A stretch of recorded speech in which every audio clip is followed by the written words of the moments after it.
for class 6. The subject is civics. The name of the chapter is the government. So first of all, we start here the key aspects, because these are the main objective before the chapter. The key aspect is the government, its meaning, need and importance, decision making and participation, types of government, their features. Because the role of government is very important for all the member and citizen of the nation. This is always a confusing question for the students. Sir, what is government and what is its role and features? कई बार बच्चे पूछते हैं, sir सरकार क्या है, उसकी क्या विशेषताएं हैं और वो कैसे काम करती है, पूरी दुनिया में गवर्नमेंट का कितना फॉर्म है। तो इस तरह की बहुत सारे क्वेश्चंस हमारे सामने आते हैं और all this confusion are clear today, specially in this third chapter. So this is the first part of the third chapter, the government. So let's just start here. Since the time when the human being to lead a subtle life, a need was felt to regulate the life of people. It was helpful in maintaining order among the people in the society. Gradually, with the passage of time, some more regulations were made as the civilization progressed a lot. Because when the human being having idea to settle their life in the society, the population increased day to day a lot. So the rules and regulation, it's more important part for the human life, and all these are important things given here. यहाँ पे वो सारी चीज़ें दिया गया है. जैसे जैसे पॉपुलेशन बढ़ा, लोग सेटल होना सीखे. हमने 6th क्लास में या 7th क्लास में हमने देखा कि how human being start their life and settlement in their life. तो उसके बाद सिविलाइजेशन एक टर्म आता है, सभ्यता संस्कृति एक चीज़ आती है इंसान के जीवन में कि how to spend your life here in very well order. So law and order are very important things to maintain your life, to survive your life in very well manner. क्योंकि नियम कानून से आपका जीवन कैसे बेहतर बिताना है ये आपको पता चलता है. ये सारी चीज़ें यहाँ, all these important things are given here.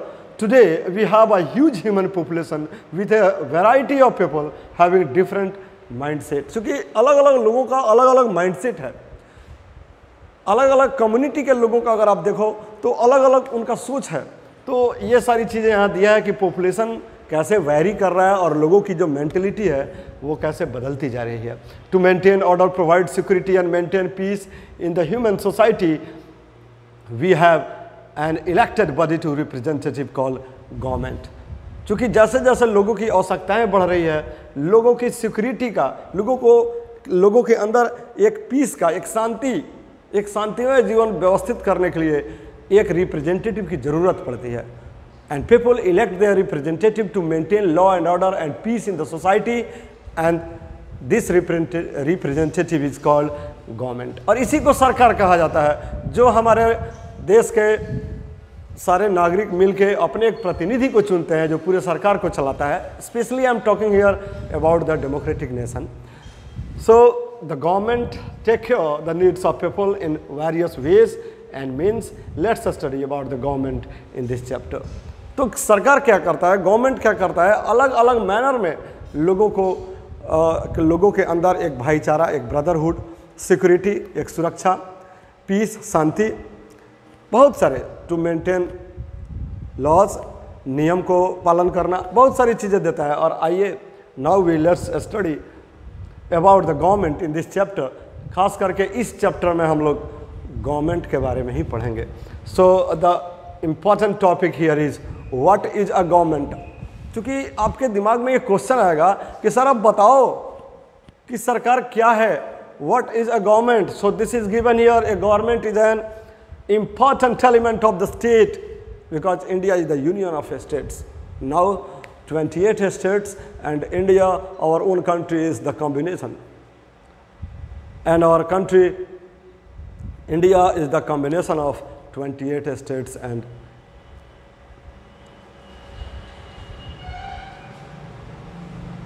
and 9 union territories. So runs with the combined effort of legislature, executive and judiciary. So firstly we think about our own country. Our India is the combination of 28 states and 9 union territories. So इसके अलावा ये these are the important part of the government: executive, legislative and judiciary. कार्यपालिका, विधायिका और न्यायपालिका। सरकार के government के ये तीनों अलग अलग पार्ट हैं, मैंने आपको पहले भी बताया। So the supreme law of the state is the constitution, because constitution is the written record of the law and order. This is the top most important thing in our country. Nobody is above than the Constitution of India. Doesn't matter you are working for which post, you are the Prime Minister of our country, the President of our country, but each and every citizen of our nation under the Constitution. So this is the supreme power. ये सबसे बड़ा power है संविधान. The legislature frames rules. ये चीज़ें मैंने आपको पहले भी बताया कि what is the function of legislature, क्योंकि वो legislature का काम होता है. legislature का मीनिंग होता है विधायिका, मीन्स नियम कानून को बनाने वाला जो ऑर्गन है गवर्नमेंट का, वो लेजिस्लेचर है. जो उस काम को करता है वो क्या है? एग्जीक्यूटिव है, कार्यपालिका. और जो न्याय देता है, एक फेथ है, भरोसा है पूरे देश का, वो जुडिशियरी है, न्यायपालिका. तो these are given here regulation and policies. The executive implements all the rules and regulation. जो चीज़ें मैंने आपको बता रहा हूँ यहाँ पे.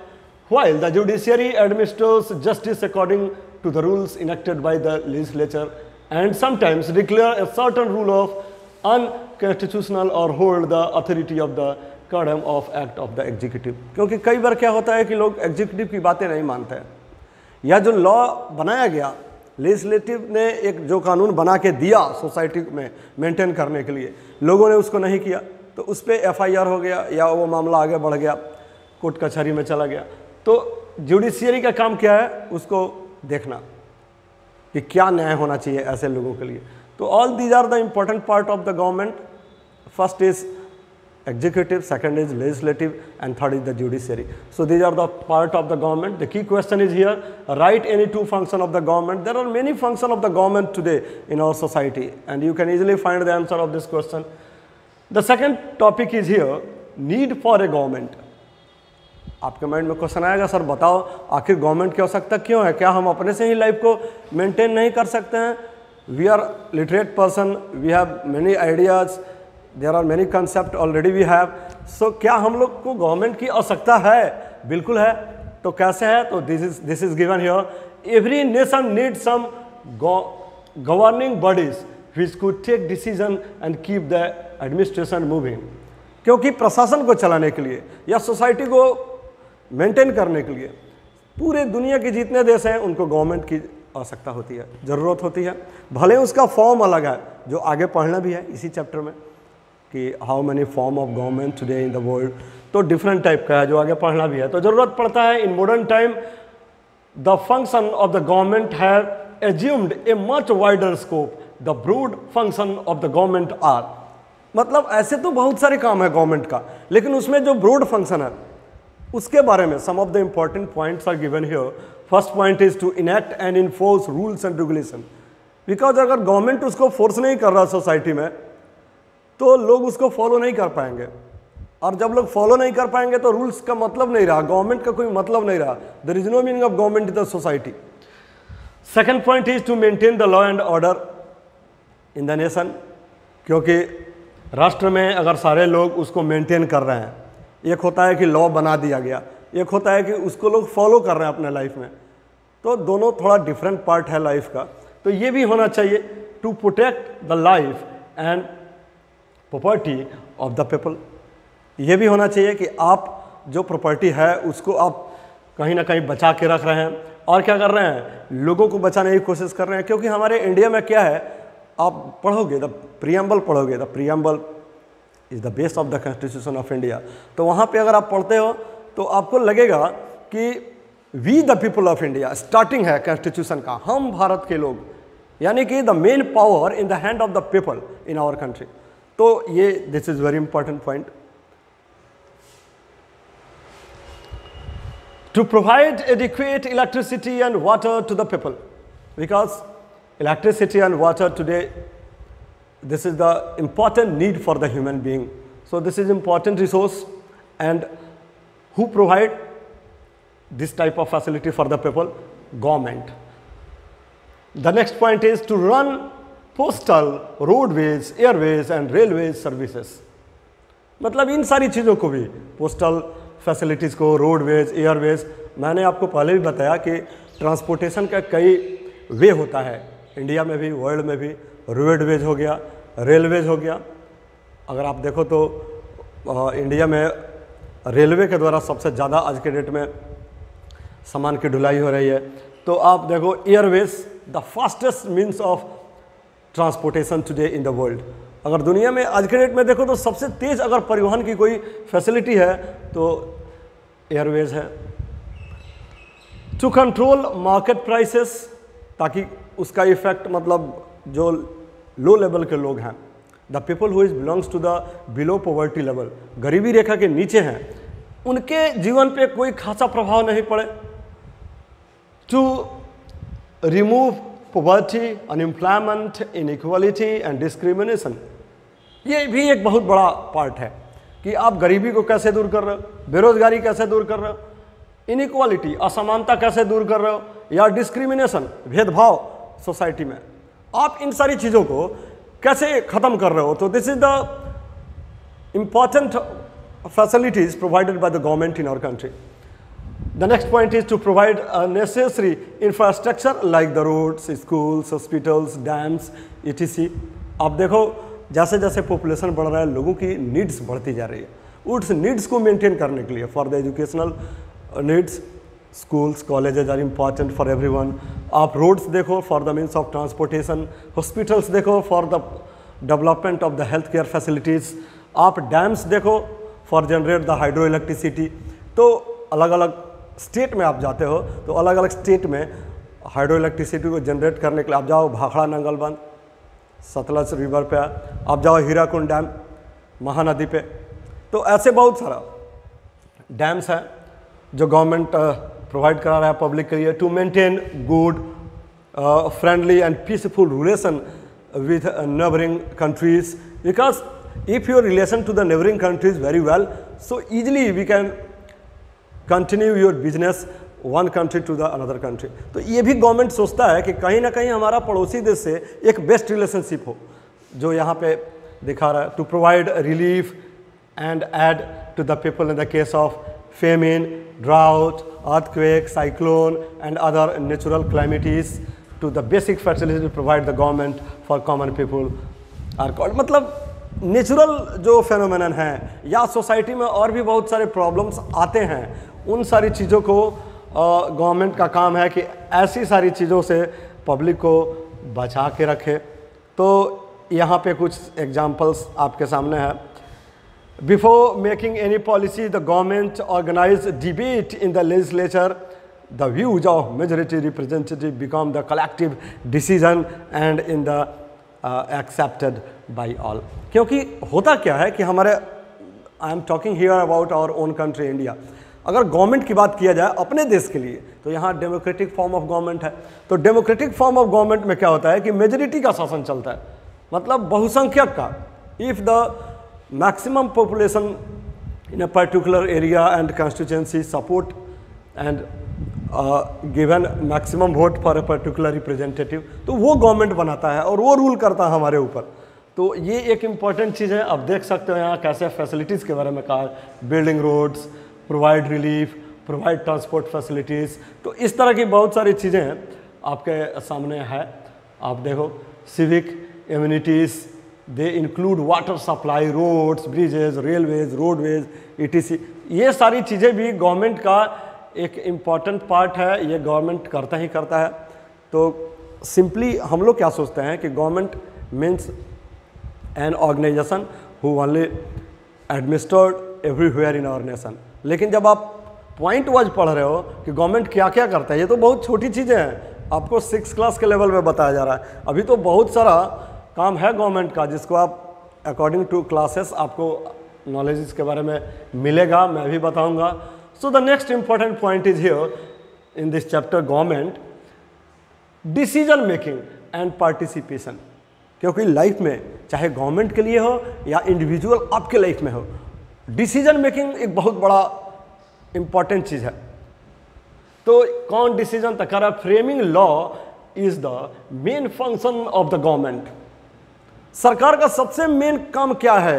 एक कानून बना देना, एक उसको फंक्शन एक फ्रेम कर देना कि ये चीज़ होना चाहिए। तो government always try to watch the important demands, ideas, important needs of the people in the society. तो समाज में लोगों की क्या ज़रूरत है, लोगों को क्या आवश्यकताएं हैं, कहाँ कमी हो रहा है, उन सारी चीज़ों को वॉच करता है और फ्रेम करता है लॉ को कि आप ऐसे करो तो आपका लाइफ और बेहतर होगा। तो दिस इज इम्पॉर्टेंट पार्ट।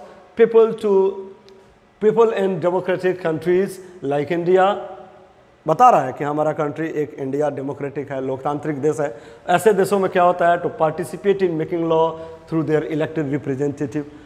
अब आपको समझ में आ रहा होगा कि हम जिसको चुन के भेज रहे हैं, जिसको इलेक्ट करके हम अपने एक पर्टिकुलर कंस्टिट्यूंसी क्षेत्र से भेज रहे हैं, तो वो हमारे लिए कानून बनाए, यानी कि हम ही अपने लिए कानून बनवा रहे हैं।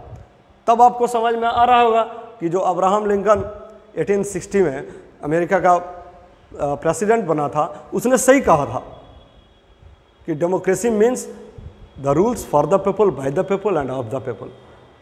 आपको अब ये बातें समझ में यहाँ पे आ रहा होगा कि elected representative and participation of citizens in the decision making process of the government is called the foundation of any democratic nation. Because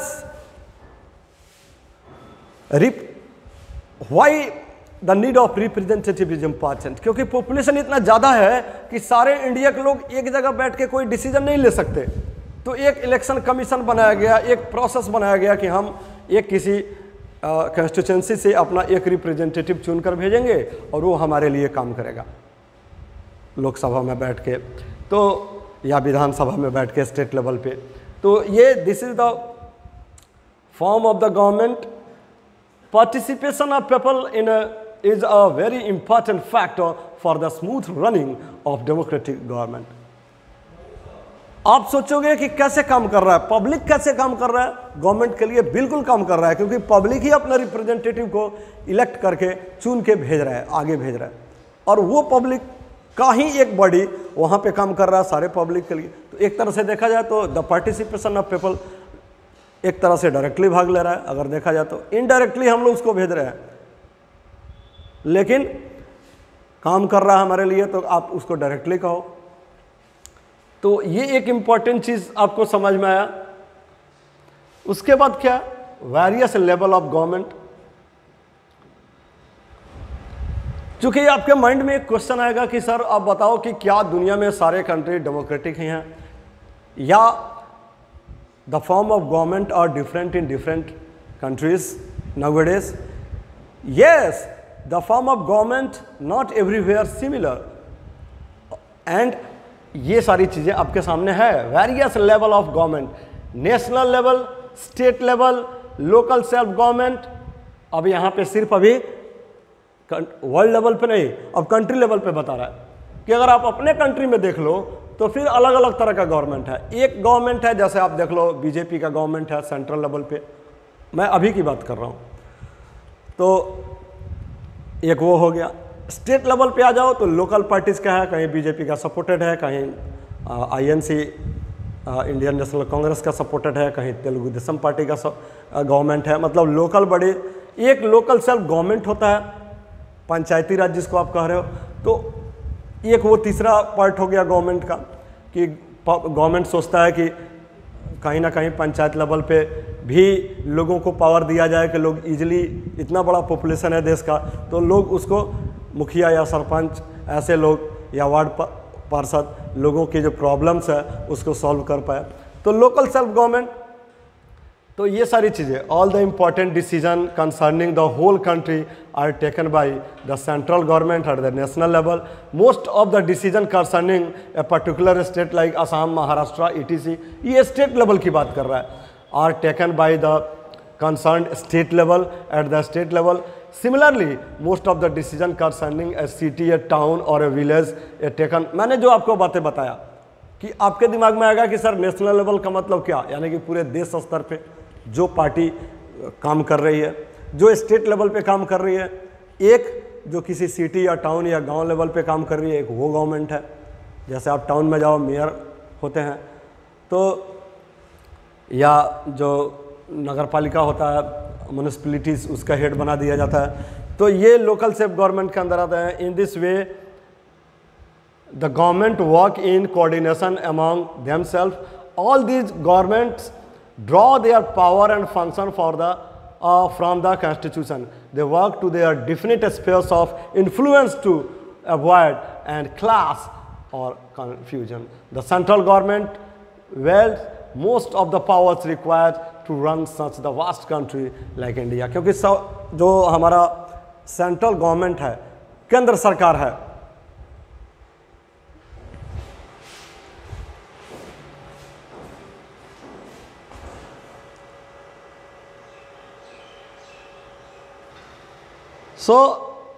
हमने देखा यहाँ पे कि कैसे अलग अलग लेवल पे गवर्नमेंट काम कर रही है। एक सेंट्रल लेवल, नेशनल लेवल पे काम कर रही है, सेकंड स्टेट लेवल पे काम कर रही है, थर्ड सिटी, टाउन या विलेज लेवल पे काम कर रही है, जिसको लोकल सेल्फ गवर्नमेंट कहा जाता है।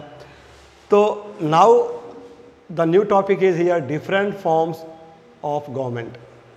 अब आप वहाँ पे आ जाओ जो मैं आपको बता रहा था कि पूरी दुनिया में, ये तो बता रहा था कि एक कंट्री में, एक किसी नेशन में, जैसे इंडिया जैसे नेशन की बात कर रहे हैं कि एक सेंट्रल लेवल पे, एक स्टेट लेवल पे और एक लोकल स्तर पे, विलेज लेवल पे या टाउन या सिटी लेवल पे काम कर रहा था। अब now we start here the different form of government. अब यहाँ पे पूरी दुनिया की बात कर रहा है। So monarchy, this is also a form of government. राजतंत्र हिंदी में कहा जाता है। So monarchy, the queen Elizabeth II of the UK, United Kingdom के इंग्लैंड की महारानी का फिगर यहाँ बनाया गया है। द ओल्डेस्ट लिविंग मोनार्क, चूँकि बहुत पुरानी बात कहा जा रहा है मोनार्की सिस्टम का। In the ancient and medieval period of history, monarchy और kingship was the most common form of government where by the king और क्वीन फॉर्म द गवर्नमेंट। बहुत पुरानी बात कर रहा है कि स्टार्टिंग टाइम में क्या होता था, या अगर आप मेडाइवल पीरियड में भी देखें हिस्ट्री में, तो राजा के द्वारा पूरा शासन किया जाता था या कोई महारानी के द्वारा पूरे शासन किया जाता था पूरे देश लेवल पे, कंट्री लेवल पे। तो एक ये सारी चीज़ें का monarchical form of government was strengthened by the divine right theory which considered king to be the representative of the god on the earth, क्योंकि पृथ्वी पे उसी को भगवान माना जाता था। उसने जो कह दिया वो कानून है, उसने जो लागू किया वही नियम है, तो सब कुछ उसको माना जाता था कि इस एक तरह से अर्थ पे अगर देखो तो गॉड के रूप में राजा या रानी है और उसी पे सारा फेथ हुआ करता था लोगों का। The monarch had the absolute right to take decision, क्योंकि उस राजा या रानी को सब कुछ पावर होता था डिसीजन लेने का, रूल्स बनाने का, जुडिशियरी का। आज nowadays we think the form of government and they are different on the different level.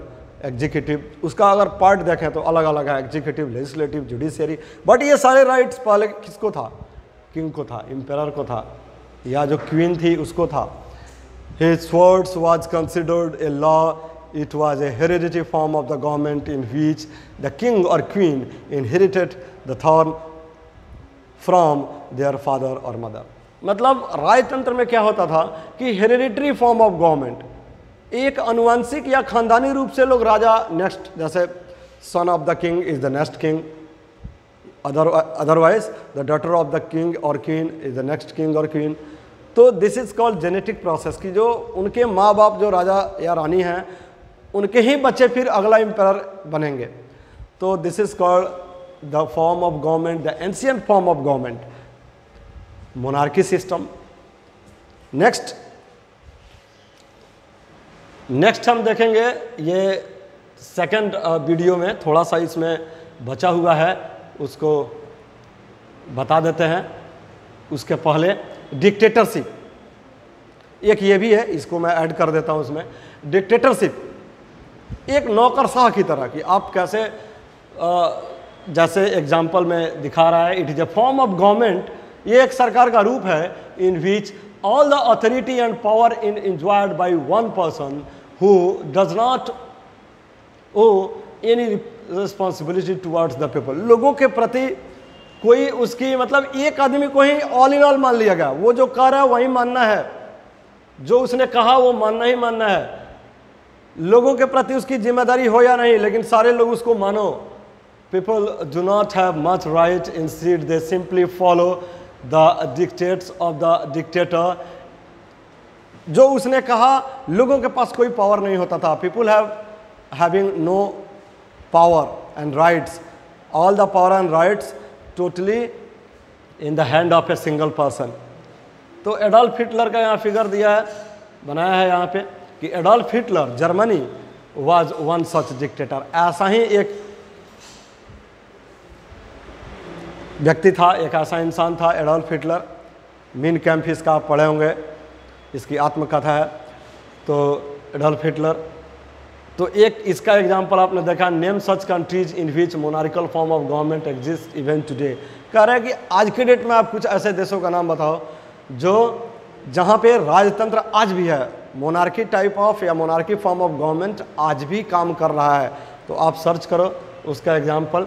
So in the next video we will start the second part for this third chapter, the government.